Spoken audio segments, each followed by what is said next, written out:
अहमद फराज, आपका आंखों देखा हाल बताइए, आज क्या हुआ? देखें, ये ठोकर नियाज बेग जो चौक है, ठोकर नियाज बेग चौक से जो नैब ऑफिस है वो तकरीबन 200 मीटर का फासला बनता है।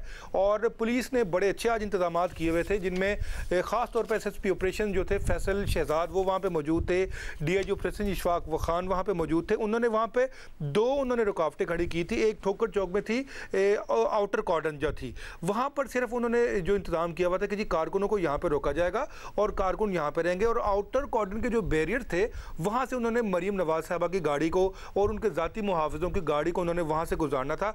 और आगे नैब के दफ्तर के बाहर भी कुछ इनर कॉर्डन लगे हुए थे और उन्होंने बिल्कुल अच्छे तरीके से वहाँ पे इनर कॉर्डन को क्रॉस करके उन्होंने नैब के दफ्तर के अंदर चले जाना था। लेकिन हुआ ये बदकिस्मती से ये हुआ कि क्योंकि कारकुनों की तादाद ज़्यादा थी, जो आउटर कॉर्डन पे जो बैरियर थे, जो पुलिस थी, वो उन्होंने अपनी ताकत के ज़रिए वो बैरियर हटा दिए और कारकुनों का एक जमे गफ़ीर जो था वो फिर इसको क्रॉस करता हुआ नैब के दफ्तर के बिल्कुल सामने आ गया। और जब वहाँ पर सामने आया, जब उन्होंने मेन जो इनर कॉर्डन के जो थे नैब के दफ्तर के बाहर जो बैरियर थे, जब उन्होंने उनको हटाने की कोशिश की तो जिस तरह रस्सा कशी होती है, पुलिस ने इनकी तरफ धकेले, इन्होंने पुलिस की तरफ धकेले। तो उस दौरान कुछ कारकुनों ने पुलिस पर पहले पथराव किया, क्योंकि वो एंटी राइट फोर्स थी। एंटी राइट जो फोर्स है वो आपको पता है उनको वेपन अलाउड नहीं होता है, और ख़ास तौर पर माल्टन वाक़े के बाद जो है उनको ये बिल्कुल भी अलाउ नहीं किसी भी एहतजाज में वो वेपन जो उन्होंने कैरी नहीं करना होता। उनके पास डंडे होते हैं, शील्ड होती हैं, या फिर आंसू गैस का शेलिंग का सामान होता है। तो जब इन्होंने पत्थर फेंके पुलिस वालों पर, तो जवाबी जब पत्थर फेंके तो उसी दौरान एक पत्थर जो था वो मरीम साहबा की गाड़ी को लगाया और इसी दौरान तसादुम के दौरान शेलिंग हुई है।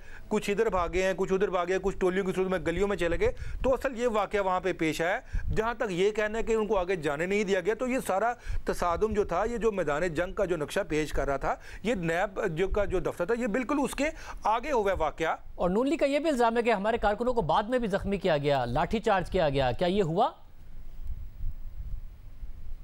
जी बिल्कुल हुआ है, लाठीचार्ज हुआ है। देखें, जब मरीम साहबा वापस जब आके वहाँ पर नैब के दफ्तर के बाहर जब वो खड़ी हो गई थी और उनका मुतालबा था कि वो आज खुद को सामने तफ्तीश करके ही यहाँ से जाएंगी, लेकिन जब तक उनका एलामिया नहीं आएगा कि वो जो है उन्होंने आज नहीं उनको नहीं सुनना, तब जाएंगी जब मीडिया को वो बता दिया जाएगा नैब की तरफ से। तो जब नैब की तरफ से एलामिया जारी किया गया कि आज उनको नहीं सुना जा रहा, तो जब वो वहाँ से गई तो कारकुनों की खासी जो तादाद थी वो उनके साथ वापस चली गई। लेकिन जो इक्का दुक्का कारकुन थे वहां पर फिर उन पर लाठीचार्ज हुआ है। बिल्कुल आपकी इंफॉर्मेशन दुरुस्त है, उन पर लाठीचार्ज हुआ है, फिर उनको गिरफ्तार भी किया गया। और हमारी इत्तलात के मुताबिक 40 से 50 कारकुन जो थे उनको गिरफ्तार करके जेल वैनों में डालकर मुख्तलिफ थानों में भिजवाया गया और उनके खिलाफ मुकदमा दर्ज किया गया है। और साहब, जो आपने आंखों से देखा, मरियम नवाज की गाड़ी को भी पत्थर ही लगा है, ये जो कहा जा रहा है कि कोई कोशिश की गई हो, इसके अलावा कुछ पत्थर ही लगा है। देखें, वो जो पत्थर था वो मैं आपको बताता हूँ, उसके देखें जो साइंस होती है ना बुलेट प्रूफ गाड़ी की, उसका जो विंड स्क्रीन होती है, ज़ाहिर है गोली भी अगर लगती है ना तो गोली से भी निशान ही लगता है, और पत्थर भी लगता है तो ज़ाहिर है शीशा डैमेज ज़रूर होता है लेकिन क्रॉसिंग नहीं होती। ये बुलेट प्रूफ गाड़ी की जो साइंस है वो ये है कि खुदा ना खास्ता अगर फायरिंग हो या पत्थर लगे या कोई भी चीज़ हो तो वो क्रॉस नहीं होती, उससे शीशा डैमेज ज़रूर होता है। और जिस तरह ज़ाती मुहाफ़िज़ों ने और जिस तरह कारकुनों ने मरीम साहबा की गाड़ी को हिसार में लिया हुआ था, तो ये कोई पत्थर ही लगा, क्योंकि कारकुन भी जख्मी हुए हैं। और हुआ ये किसी कारकुन की तरफ जब वो पत्थर आया तो वो पीछे हो गया और पत्थर जाकर स्क्रीन को जा लगा। ये सीन हुआ जो नजर आया उस वक्त।